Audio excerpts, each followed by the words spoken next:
Queridos amigos, ¿cómo están? Bienvenidos, bienvenidos a todos, a todas. Es un honor, un gusto hacer estas lecturas con toda humildad y con mucha gana, con cariño, con amor. Tratamos de ponerle desde este pequeño estudio casero, hacer algo que estimule a los creyentes a la investigación profunda y consecuente de la escritura. Por eso siempre hacer esto es un desafío, al menos al humilde nivel que yo pretendo hacerlo, es un desafío. Y es un desafío también calibrado para todos aquellos que pretenden o que desean o que buscan profundizar los conocimientos del texto sagrado. Yo reconozco que hay veces en las que nos adentramos bastante en la teología, no tanto como yo quisiera, honestamente les digo. Ya llegará el tiempo después de algunos años en que podamos profundizar más. Pero hay veces en que nos metemos en temas profundos que nos hacen reflexionar. Ese es el tipo de material que uno pretende ofrecer dentro de las tremendas limitaciones que uno tiene, ¿no? Pero algo, digamos, algo que valga la pena sentarse 40, 50 minutos. eh, Trato de poner de mi parte la mejor buena voluntad, eh, pero a la vez trato de poner de mi parte la menor carga posible y trato de ser objetivo en el material que seleccionamos. Tenemos hoy el tratamiento del capítulo 11 de Mateo, un capítulo que es interesantísimo, tiene dos historias, dos pasajes muy conocidos que yo voy a invitar a todos ustedes a considerarlos como siempre en contexto. Pero primero vamos a ir a, a una introducción, a un pequeño editorial que he preparado para, para esta ocasión. Le voy a leer este breve texto que dice así, acerca de Juan el Bautista. El diccionario enciclopédico de Biblia y Teología nos dice con respecto al nombre y la razón por la cual Juan el Bautista se llamaba Juan. El nombre del Bautista, Juan, es significativo. Tras él se esconde un trasfondo de carácter sacerdotal especial. Juan era un nombre muy frecuente en el ámbito sacerdotal en la familia sadoquita, los descendientes del sacerdote Sadoc, que había sido perseguido, este sacerdote, por Antíoco Epífanes IV. La división en el sacerdocio que había ocasionado esta persecución dio lugar a una de las divisiones de la casta sacerdotal más destacadas durante la época del Segundo Templo y a lo largo de toda la literatura intertestamentaria. La separación sacerdotal se convirtió en oposición. Si Juan el Bautista, de la familia sacerdotal, muestra su rechazo al sacerdocio institucional del templo en su época, está en el fondo demostrando la situación de división institucional que había dado lugar a divisiones y rupturas con el judaísmo oficial. Esto sucede claramente con el movimiento esenio en un principio y con el grupo de Qumran posteriormente. Zacarías e Isabel, los padres de Juan el Bautista, formarían parte, por tanto, de esa oposición al liberalismo sacerdotal de ese momento en Jerusalén, en el templo, ratificada esta oposición con la elección del nombre Juan. Juan, por otra parte, es una observación que hago yo esta. Juan no guarda ninguna relación con la presente era de la gracia, ni con la iglesia. Su linaje sacerdotal levítico, su status quo como profeta del Altísimo según el orden del Antiguo Testamento, su identificación con Elías, el tono profético y mesiánico de su discurso, su anuncio del cumplimiento del tiempo para Israel, su advertencia radical de un juicio inminente para el pueblo judío, su llamado al arrepentimiento de la nación hebrea y sus denuncias explícitas contra el aparato político y religioso de Jerusalén lo enmarcan en un ministerio estrictamente enfocado a los judíos con el propósito de preparar el camino a la llegada del rey Mesías de Israel. A tal punto los creyentes de la iglesia entendieron la diferencia entre Juan perteneciendo a un orden distinto al de la era de la gracia, que debieron corregir a quienes mezclaban la predicación de Juan el Bautista con la predicación del Evangelio. En Hechos 18 tenemos un pasaje memorable, versículos 24 al 26, que dice así: llegó entonces, Hechos 18, a Éfeso cierto judío llamado Apolos, natural de Alejandría, varón elocuente, poderoso en las escrituras. Este había sido instruido en el camino del Señor y, siendo ferviente de espíritu, hablaba y enseñaba diligentemente lo concerniente al Señor, conociendo solamente el bautismo de Juan. Y él comenzó a hablar con denuedo en la sinagoga. Pero cuando lo oyeron Aquila y Priscila, lo tomaron consigo aparte y le expusieron más exactamente el camino del Señor. Bienvenidos, amigos, al estudio de Mateo.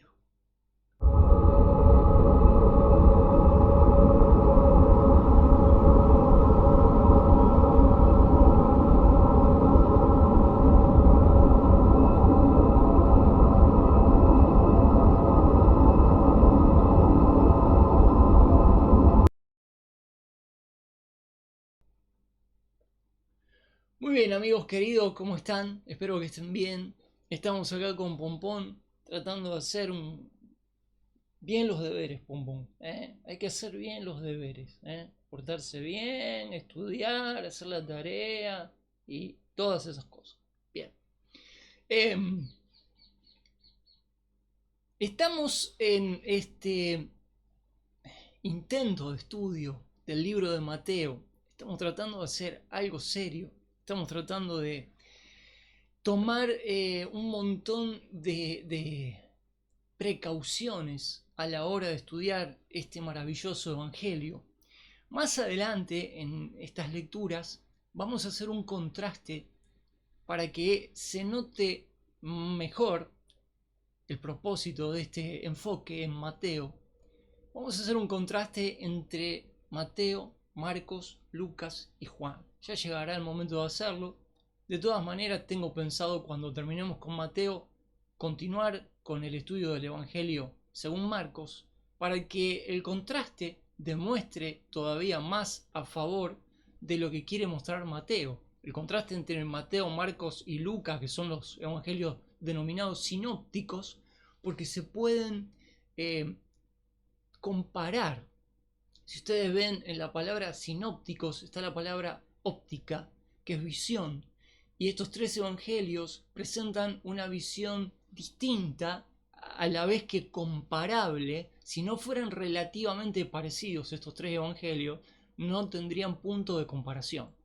Como tienen muchos puntos de comparación y cosas en común, se los puede comparar. Y en la comparación resalta un inmenso contraste, del cual ya hemos hablado. Mateo a los judíos, Marcos a los romanos y Lucas a los griegos. Mientras que el Evangelio de Juan es un evangelio de carácter distinto, esencialmente está dirigido a creyentes, mientras que Mateo, Marcos y Lucas está dirigido a incrédulos, judíos, romanos y griegos, que eran tres grandes filosofías de vida totalmente diferentes, y Dios, como hemos visto en el último video de escatología, Dios condesciende a las necesidades culturales del ser humano. Vimos en el último video de escatología cómo Dios, cuando hizo el pacto con Abraham en Génesis capítulo 15, se sirvió de un rito muy conocido dentro del mundo mediterráneo en aquella época, muy practicado en Babilonia, en Ur, y como ese era un rito conocido por todos acerca de la seriedad que revestía hacer un pacto, Dios entonces condescendió a las costumbres y por medio de este pacto entró en un arreglo, en un contrato con Abraham, y Abraham entendió que se trataba de algo muy serio, porque culturalmente esto tenía unas connotaciones muy espectaculares, muy importantes, muy trascendentes, este tipo de pactos. Dios siempre condesciende, Dios se baja al nivel de la humanidad para darse a entender, para darse a conocer en infinitas maneras. Una de las maneras en las que Dios condescendió con la humanidad es habernos dado un mismo evangelio con diversos enfoques culturales para llegar a diversas culturas, porque idiosincráticamente, sociológicamente, no es lo mismo la mentalidad de un judío que de un romano que de un griego. Y estos perfiles incluso se pueden extender en la historia hasta el día de hoy, lo cual resulta interesantísimo ver la vigencia que tienen los enfoques de esta filosofía de presentar a Mateo, al Evangelio de Cristo, bajo diversos espectros, ya sea en Mateo, en Marcos o en Lucas. Pero bueno, hoy hemos hecho una breve introducción con respecto a Juan el Bautista, porque Juan el Bautista va a hacer una aparición en capítulo 11 de Mateo, y es importante que recordemos que Aquila y Priscila ya estaban renegando en el primer siglo y corrigiendo hermanos que estaban predicando el Evangelio, pero no tenían exactamente claro el camino. Y tengamos en cuenta que en esa época no había Nuevo Testamento. Ahora que tenemos el Nuevo Testamento completo, ¿no? Podemos, no necesitamos cometer errores. Podemos tomar el tiempo para estudiarlo y no cometer los errores que cometía Apolos hace 2000 años, mezclando la ley con la gracia o el reino con la gracia, en fin. Vamos a pasar a nuestro archivo de PDF, mientras que Pompón entra y se desliza suavemente por el sueño del gatito. Pompón? Bien. Vamos a pasar a nuestro archivo PDF. Estamos aquí. Me voy a acomodar un poquito mejor y vamos a abrir este archivo. aquí tenemos, voy a subir un poquito, el capítulo 11 de Mateo. Hemos hablado en el video anterior del capítulo 10, hemos dicho extensamente cómo Jesucristo envió a esos embajadores por todo Israel con como vamos a ver en el capítulo 11, con un resultado esperado, por un lado, porque ya sabemos cómo el rechazo de Israel se manifestó de manera no sutil hacia el mensaje de Cristo y hacia Cristo mismo, hasta el punto de que se burlaron de su mensaje y mataron a Jesucristo, su propio rey. Una cosa terrorífica desde todo punto de vista. Era lógico que si estaba dentro de las posibilidades que mataran a su propio rey, por supuesto que iban a rechazar su mensaje, claramente. El capítulo 11 nos comenta cómo este mensaje, después de ser predicado a lo largo del segundo y tercer año de ministerio, este capítulo 11 abarca el segundo y parte del tercer año de ministerio.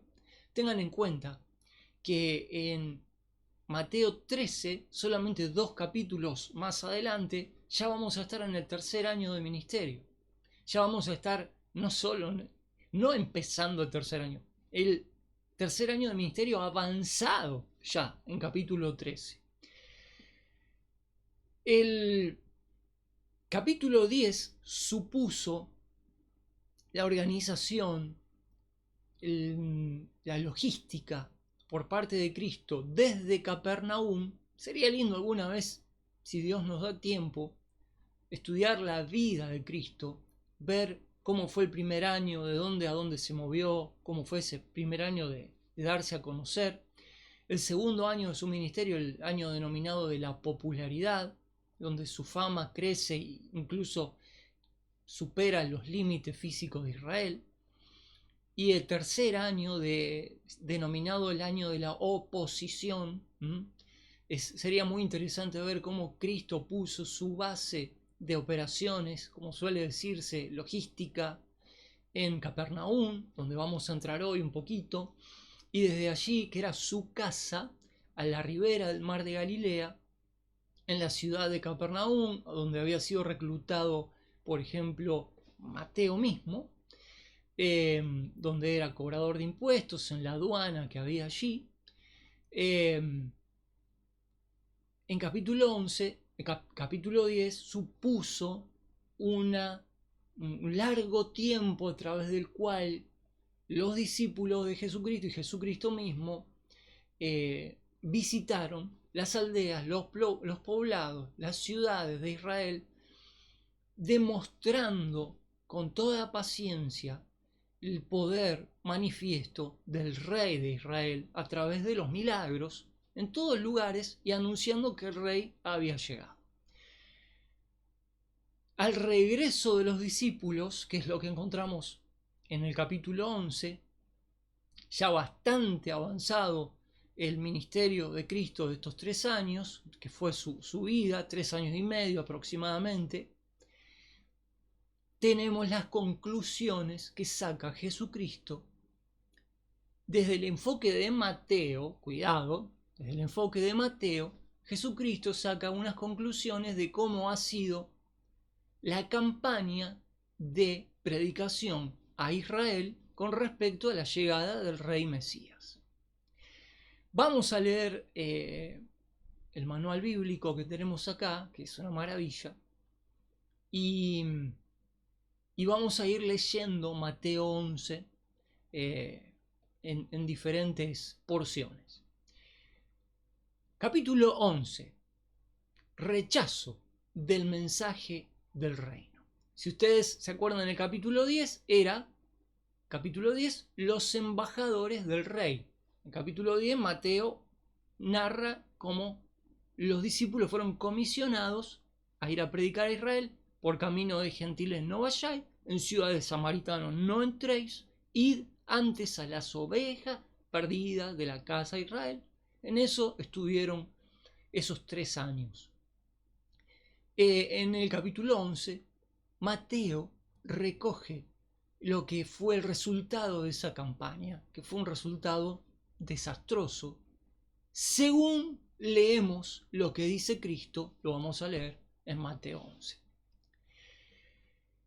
Rechazo de Juan el Bautista. Vamos a comenzar por acá. La predicación del reino por parte de Jesús provocó la consulta del precursor. ¿Quién era el precursor de Jesús? Juan el Bautista, que había sido enviado para preparar a la nación de Israel.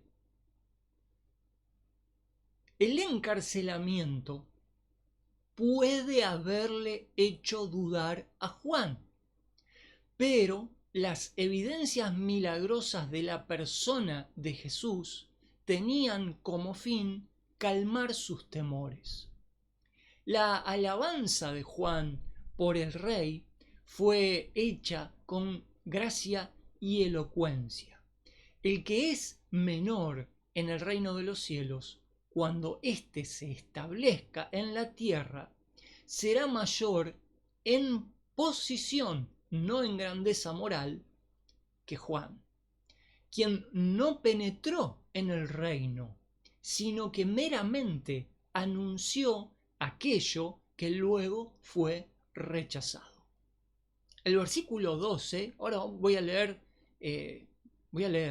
Mateo 11, el versículo 12 recalca la violencia que sufrió el reino de parte de sus enemigos y de los pecadores.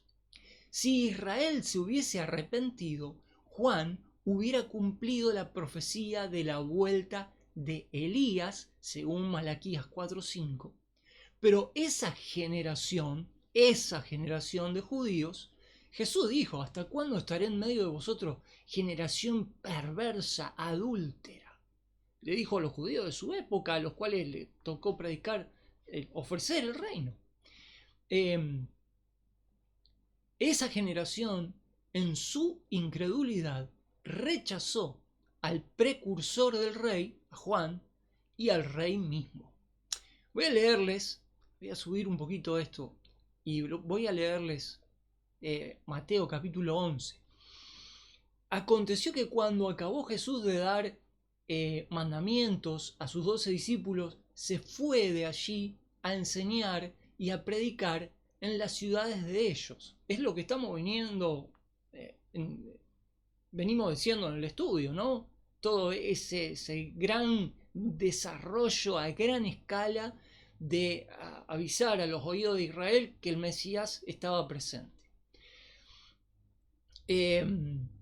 Las ciudades de ellos. Jesús se fue a enseñar y a predicar, hacía los milagros y las señales, lo cual vamos a ver ahora que Jesús dice que hizo en esas ciudades mientras predicaba.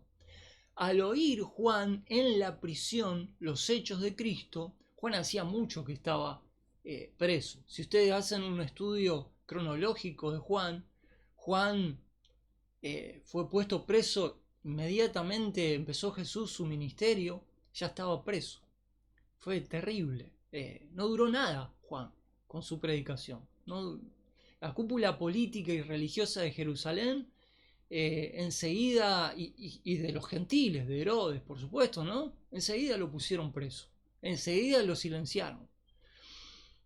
Juan escuchaba durante todo ese tiempo en la prisión, primero lo que había pasado en el primer año de ministerio, después en el año de la popularidad. Juan seguía el hilo del relato de lo que estaba pasando en Israel, claramente. Juan tiene un carácter político bastante detestable por parte de los políticos de su época, porque Juan no se limitó solamente a anunciar que el Mesías de Israel se estaba presentando, sino que también condenó el carácter inmoral de toda la casta política de su época. Él se metió con gente que no lo perdonó. Al oír Juan en la prisión los hechos de Cristo, le envió 2 de sus discípulos y le dijo: ¿eres tú aquel que había de venir o esperaremos a otro? ¿Por qué Juan decía esto? Porque Juan estaba en Cana hacía un par de años ya. Y Juan, lógicamente, creía que ante la manifestación de Cristo, la demostración de sus milagros, de su poder, y un pueblo sediento, ansioso de que llegara su Mesías para el establecimiento del reino prometido, Juan consideraba que el establecimiento del reino iba a ser inmediato. Pero hacía un par de años que Juan estaba preso y no pasaba nada. Juan escuchaba el relato de lo que venía pasando en Israel, pero Juan se preguntaba por qué no se termina de establecer el reino. Ya hemos anunciado, Juan y Jesús se conocían.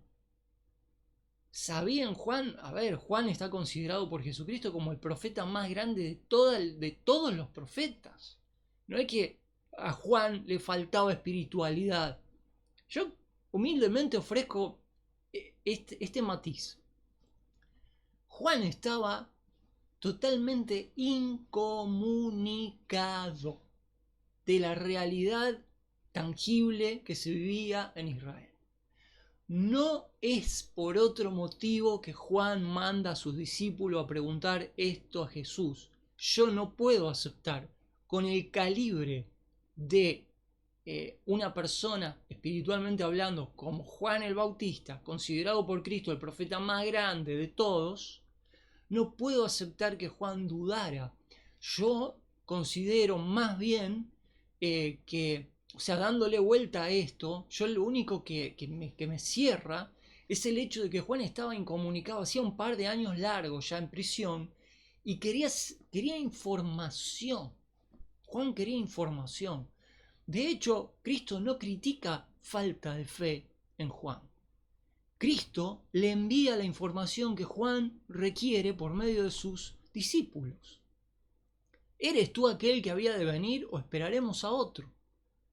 Juan no está en plan, se pinchó el globo, ¿ahora qué hacemos? Juan está atento, está diciendo, esperaremos. ¿Sí?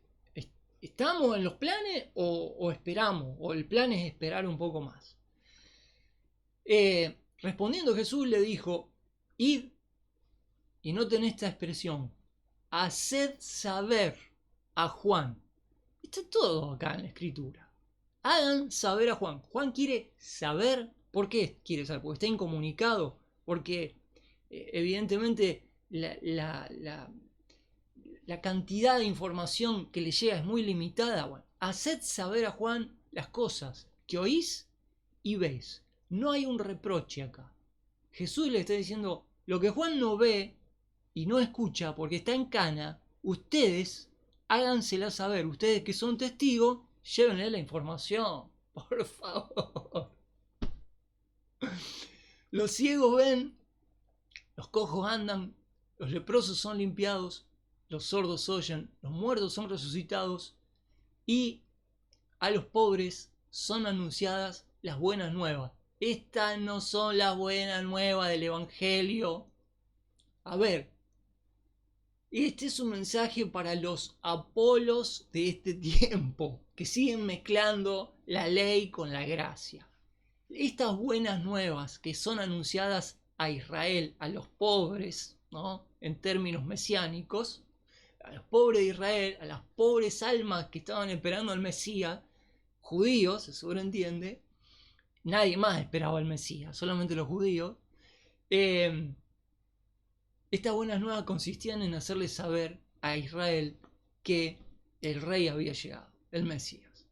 Hagan saber estas cosas a Juan, y bienaventurado es el que no sea escandalizado en mí, dice esta versión que a mí me encanta. En otras versiones traduce, bienaventurado el que no haya tropiezo en mí, que también es válida, pero la raíz de la palabra es escandalizomai, y escandalizomai se traduce muy bien como escándalo. Por eso yo he dado en llamar este estudio el escándalo judío. El escándalo judío del cual he hecho mención muchas veces.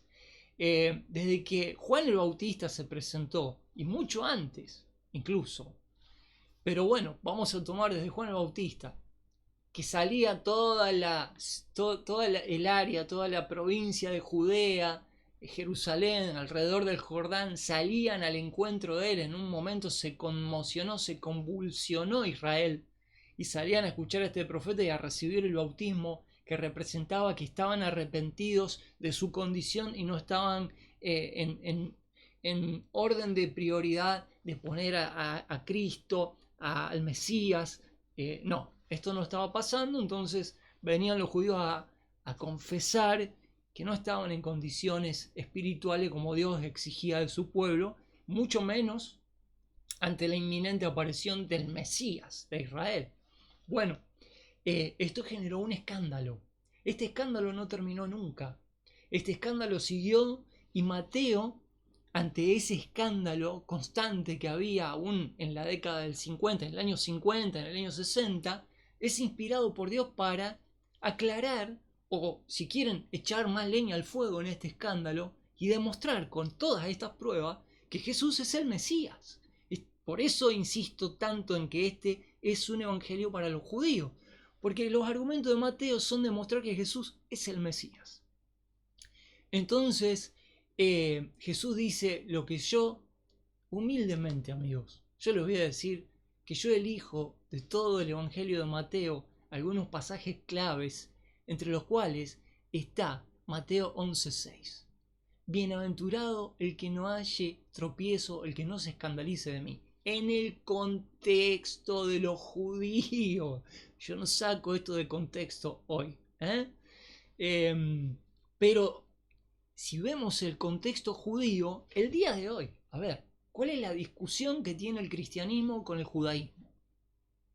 El cristianismo dice que el Mesías de Israel ya llegó, que Israel rechazó a su Mesías y que este Mesías alcanzó a los gentiles, que era el propósito original que tenía Dios hacer a través de Israel. Israel se negó.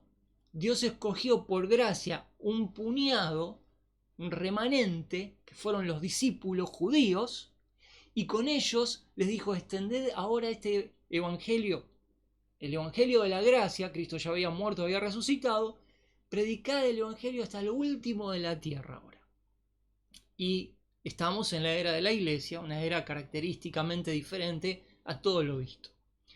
Este es un pasaje clave para entender Mateo en su contexto.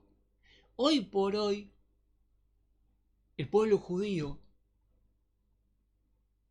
se tropieza con Cristo, sigue sin alcanzar la bienaventuranza que significa hallar en Cristo el Rey Mesías. Israel no está en condiciones, no lo ve. Es un escándalo cada vez que esto se discute entre judíos y cristianos. Es un escándalo, en buenos términos, ¿no? Por supuesto, discusiones académicas en buenos términos. Es un escándalo. Esto sigue generando escándalo en Israel.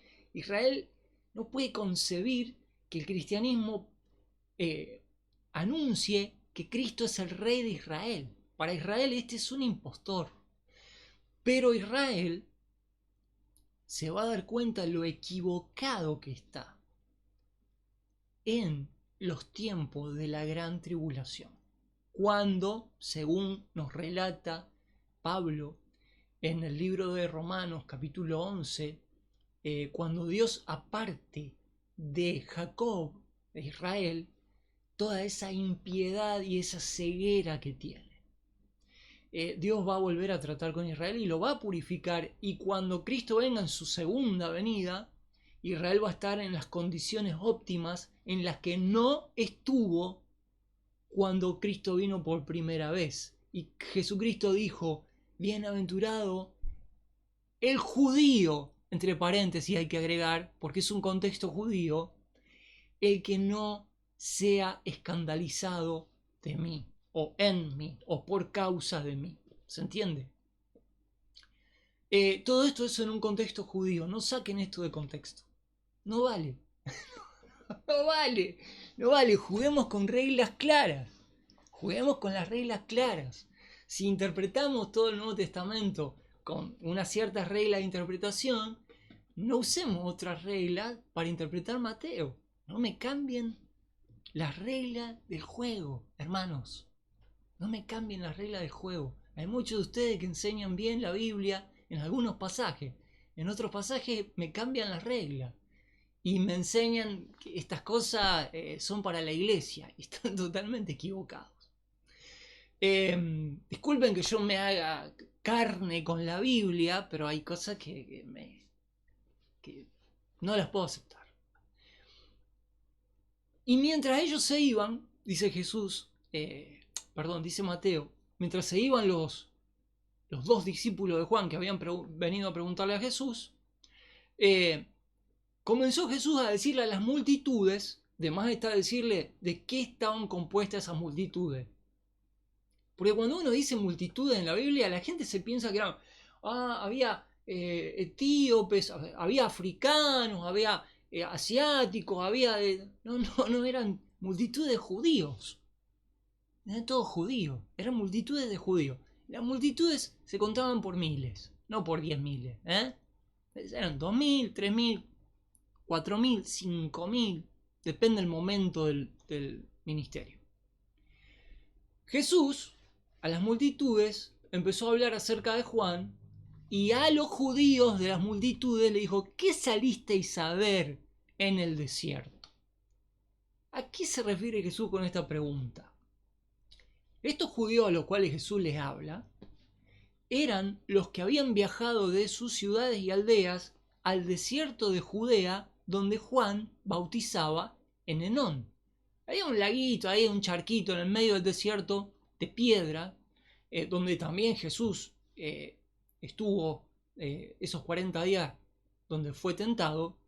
Jesús lo lleva unos años atrás, 2 años atrás, más o menos 2 años y medio atrás, y dice: a ustedes les pregunto, ¿qué salieron a ver aquella oportunidad al desierto? ¿A quién fueron a ver que se movilizaron todos y salieron al encuentro de aquel hombre que bautizaba allá y que hablaba? Y todos ustedes lo tenían como profeta. ¿Qué salieron a ver? ¿Qué pregunta? ¿Qué maestro? ¿Qué maestro? ¿Qué agudeza que tiene? ¿Salieron a ver una caña agitada por el viento? Este tipo de flora se ve en el desierto de Judea. Es una especie de planta de caña que, ante la impiadosa naturaleza de ese desierto, lo único que hace una caña es moverse por el viento. Es algo insignificante y es un símbolo de debilidad, de cómo un objeto está a la merced de la inclemencia, ¿no? Algo que te da pena verlo. Bueno, Jesús dice: ¿qué salieron a ver algo que les dio pena en el desierto en aquella oportunidad? Más que, ¿qué salisteis a ver? ¿Se imaginan a Jesucristo con la autoridad que tenía su voz en ese contexto, entre los judíos y los judíos todos escuchando, y que en arameo diga: ¿qué salieron a ver? Con reproche, porque es un tono de reproche. Yo creo que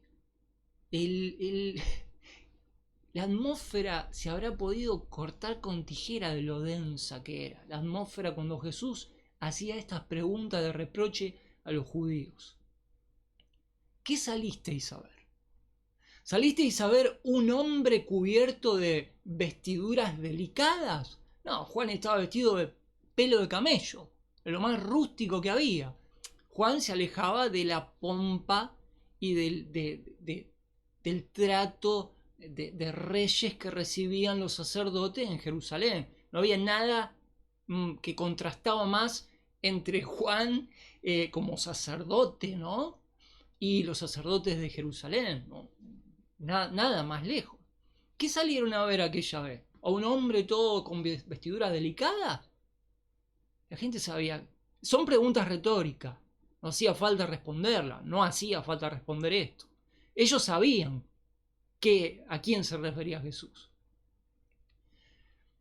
He aquí, dice Jesús para agregar leña, los que llevan vestidos delicados en las casas de reyes están.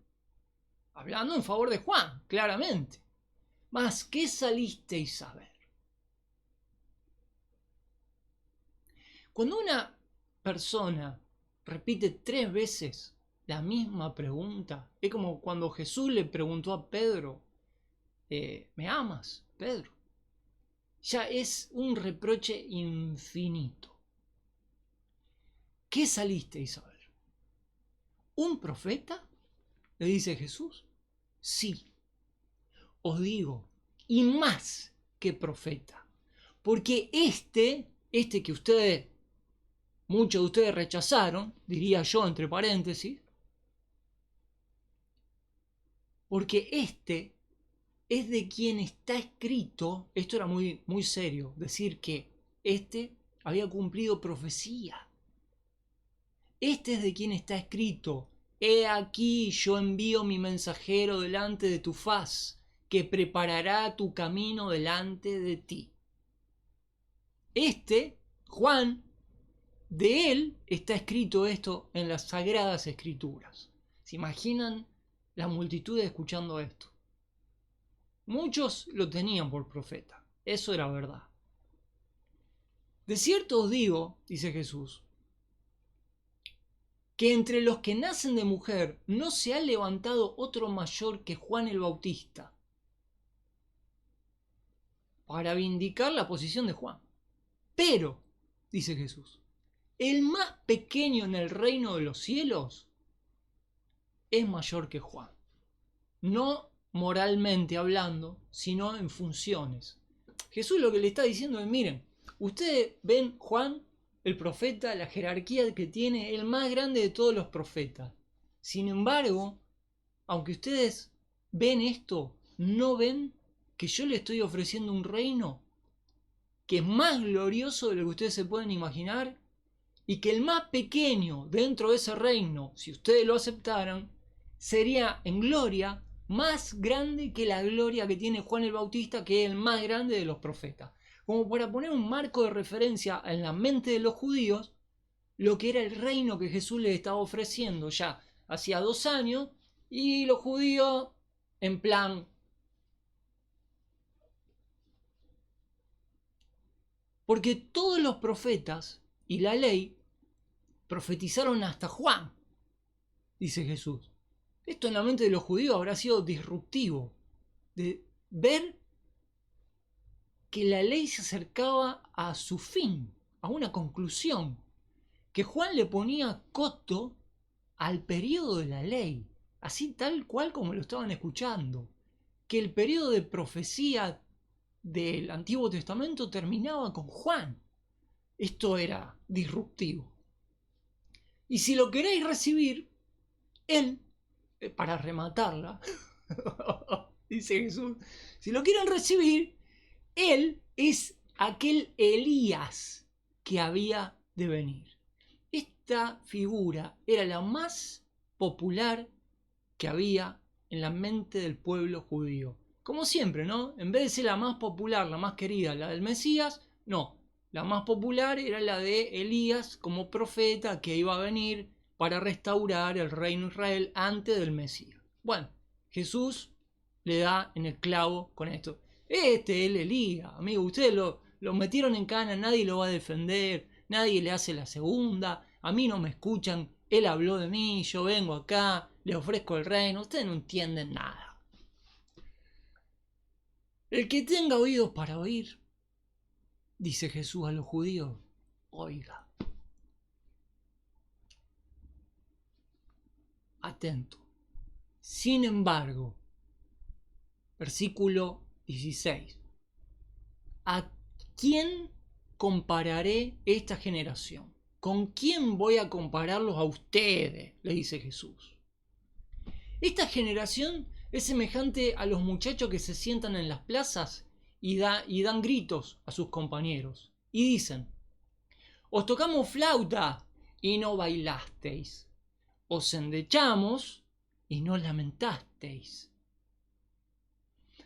Con esto Jesús quiere decir, a ver, ustedes no son capaces ni de distinguir el tiempo de gozo y de fiesta y el tiempo de endecha y de luto. Son una generación que no alcanza a discernir las señales de los tiempos. Y era reprochable esto porque Israel estaba preparado ampliamente, por medio de la revelación del Antiguo Testamento, para discernir los tiempos. Jesús no le va a hacer una sola vez este reproche a Israel. De hecho, los va a llamar hipócritas, porque veían cosas que eran totalmente atípicas y anormales y no se querían comprometer con el mensaje y con el rey. Porque vino Juan, le dice Jesús, ustedes son una generación a la cual se le da una señal y no la ven. Se le dan otra señal y no la ven. Porque vino Juan, que ni comía ni bebía, y dicen, es un endemoniado. Esto era, evidentemente, parte de la opinión pública de lo que se creía de Juan el Bautista dentro de Israel. Mientras que otros, la mayoría, lo tenían por profeta. Otros, sin embargo, decían, es un endemoniado. Y viene el Hijo del Hombre. El Hijo del Hombre es el título de Mesías dado al Cristo en Daniel, capítulo 9. Vino el Hijo del Hombre que come y bebe. ¿Y qué dicen? He aquí un hombre glotón, bebedor de vino, amigo de los publicanos y de pecadores. Bueno, dice Jesús, la sabiduría es justificada por los hijos. El que tiene oídos, oiga. El resto, cada cual toma su decisión.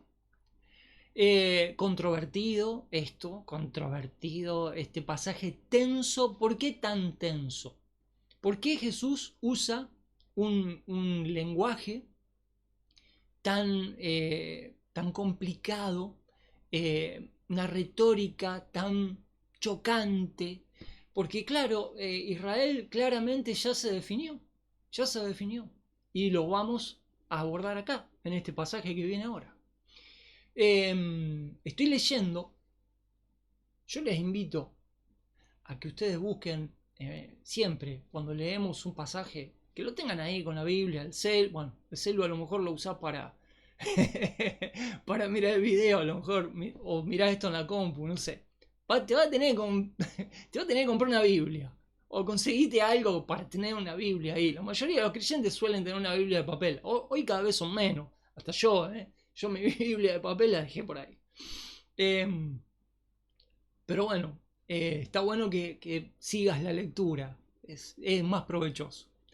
Entonces, Jesús enojado en este tono, ya se calentó. Ustedes no entienden nada, dice esta generación adúltera y perversa, incluso va a decir de esta generación de judíos. No les cae nada bien. A Juan le sacaron mano porque era una seta que no se contaminaba, como un sacerdote tenía que ser. Y yo que vengo hasta lo último a recorrer a todos, a anunciarle el reino. Jesús hacía eso en contraste no porque se contaminara, sino porque Él es santo. Él es santo, no puede contaminarse. Entonces Jesús, estamos hablando de dos cosas diferentes, ¿no? Estamos hablando de el Hijo de Dios y de Juan como un profeta nacido de mujer. Pero en definitiva Israel se las rebuscaba siempre para encontrar el pelo en la leche y no reconocer ni el mensaje de Juan ni el mensaje de Cristo. Todo este escándalo dentro del contexto judío. Por favor, no saquen de contexto estos pasajes. Y ya caliente Jesús comenzó a reconvenir, a retar a las ciudades en las que habían sido hechas la mayoría de sus milagros y no se habían arrepentido, diciendo, estoy leyendo Mateo 11:20, ay de ti, Corazín, ay de ti, Betsaída, porque si en Tiro y en Sidón, Tiro y Sidón eran ciudades portuarias gentiles. Ahí había otros pueblos que no eran ni cerca, habían sido totalmente al contrario, habían sido los fenicios enemigos de Israel. Pero Jesús dice, hice milagro acá en el corazón de Israel. Y si los milagros que yo hice acá en el corazón de Israel hubieran sido hechos en un lugar donde ni siquiera sabían que iba a venir un Mesías, si se hubieran hecho estas maravillas, estos milagros ahí, hace tiempo que se hubieran arrepentido en silicio y ceniza.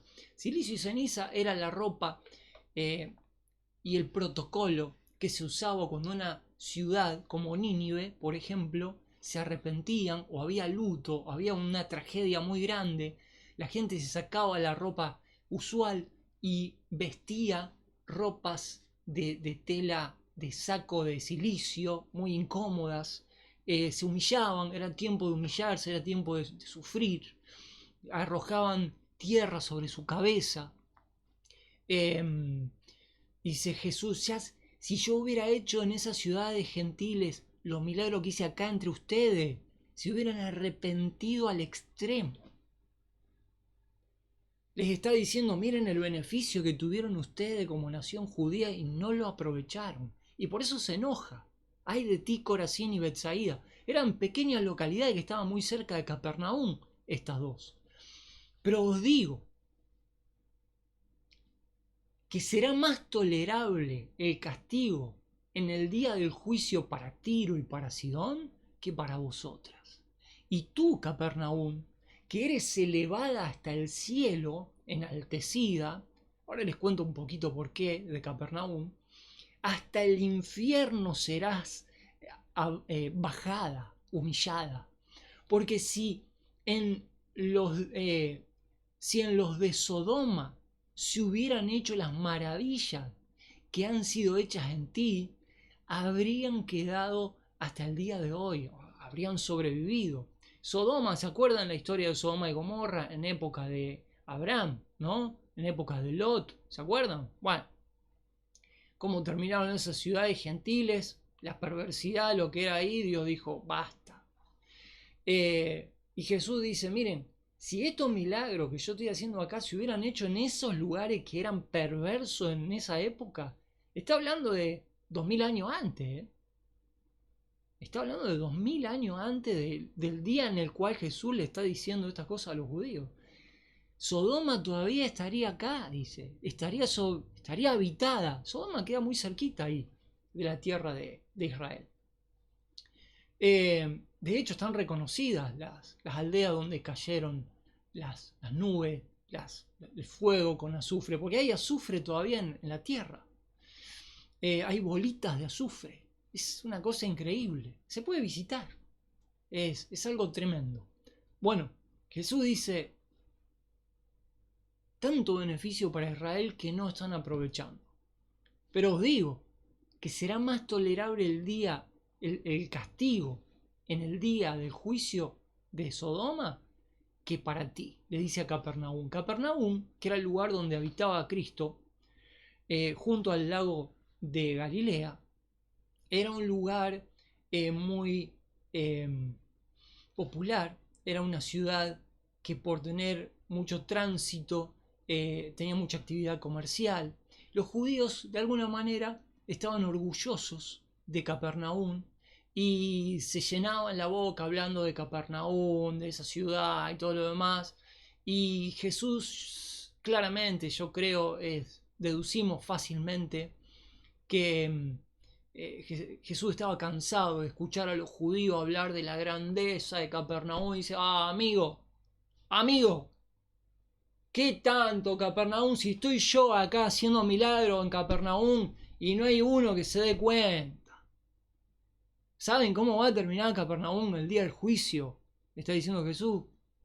¿Qué tanto Capernaum y no son capaces de darme la gloria a mí? Está diciendo Jesús.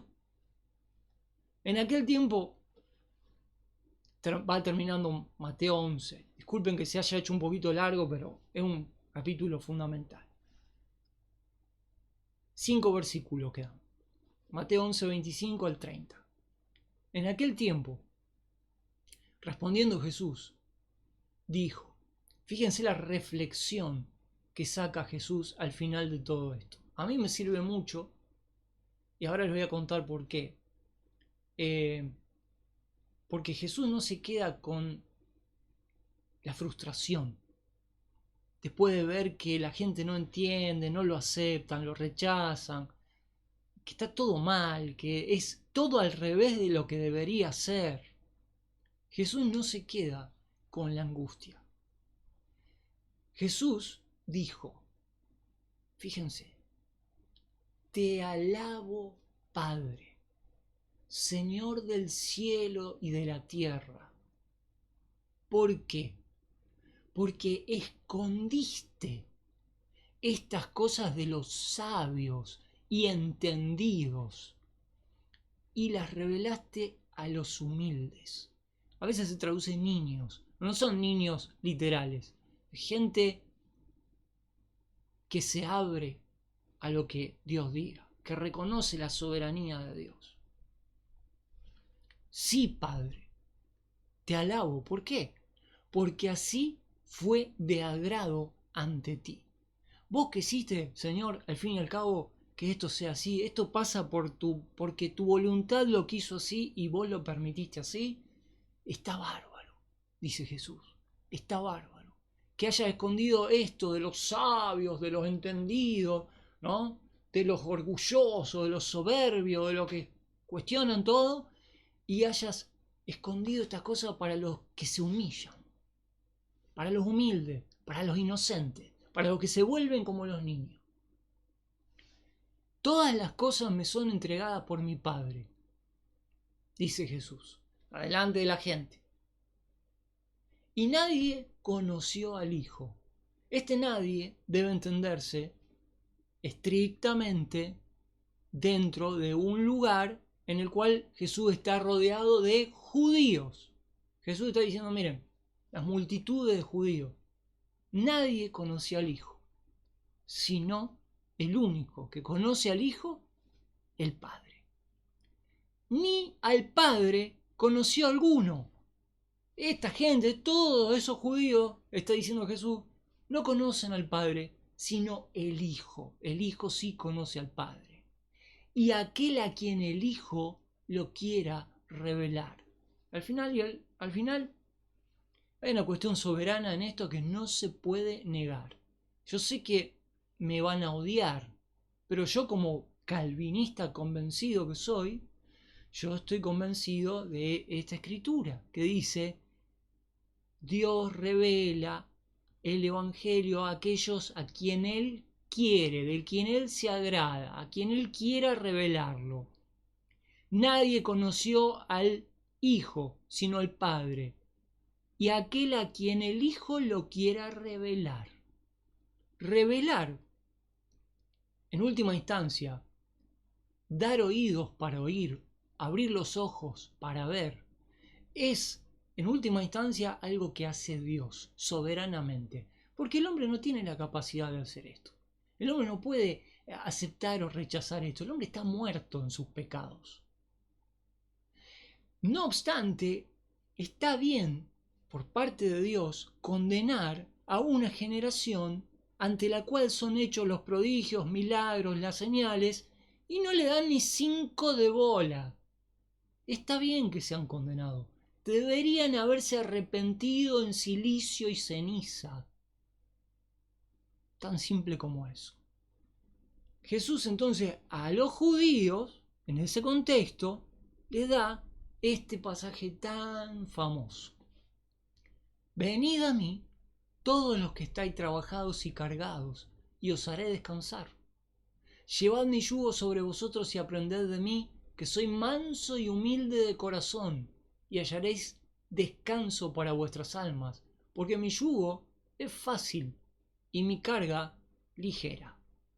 Cuando Jesús hace acá referencia a que Él es manso y humilde, está contrastando con los sabios y entendidos de los judíos de su época.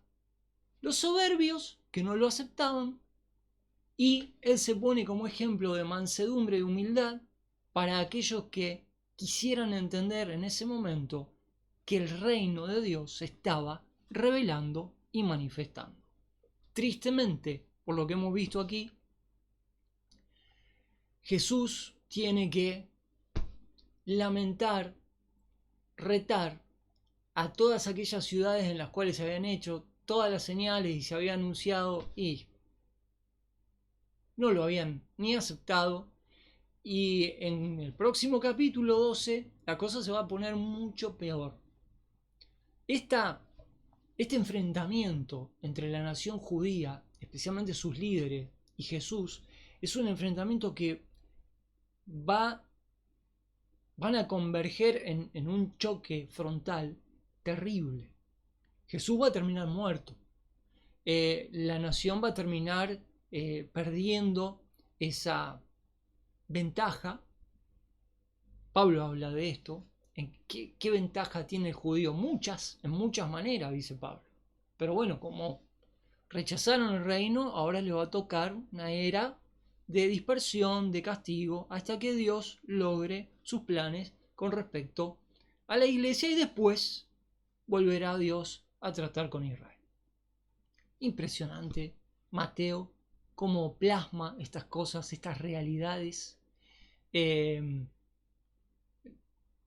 Es algo que nos hace pensar.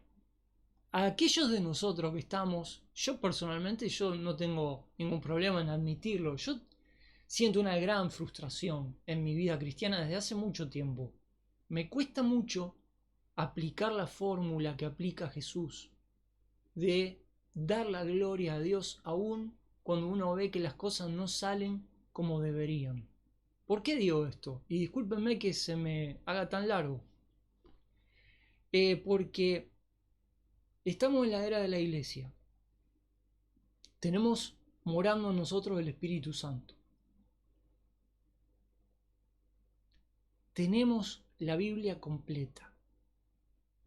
Tenemos 2000 años de teología pulida al extremo que la herramienta de precisión que es hoy la teología para el estudio de la Sagrada Escritura no se vio nunca. Mañana va a ser mejor que hoy. Hoy la teología es mejor que ayer. Y así hasta que venga el Señor por su iglesia. Y podríamos enumerar un montón de otras ventajas. Y las cosas no son como deberían. Esto, a mí, soy bastante nulo en mis capacidades. A mí me afecta mucho ver lo mal que se estudia la Biblia, que hay gente con deseos de conocer la verdad y que hay pastores que tienen la responsabilidad de alimentar bien a las ovejas que hacen cualquiera. Es triste, pero bueno, el desafío es tal vez rendirse ante la frustración y decir, bueno, basta, ya está, ya está. Jesús también puso el grito en el cielo en su momento, pero al final dijo, Señor, Dios, Padre, vos sabés, gracias por todo, vos sos un capo, esto es como tiene que ser y no hay otra, y te tenemos que dar la gloria y la alabanza a vos. Y que así sea, amigos. Nos vemos la próxima. Cuídense.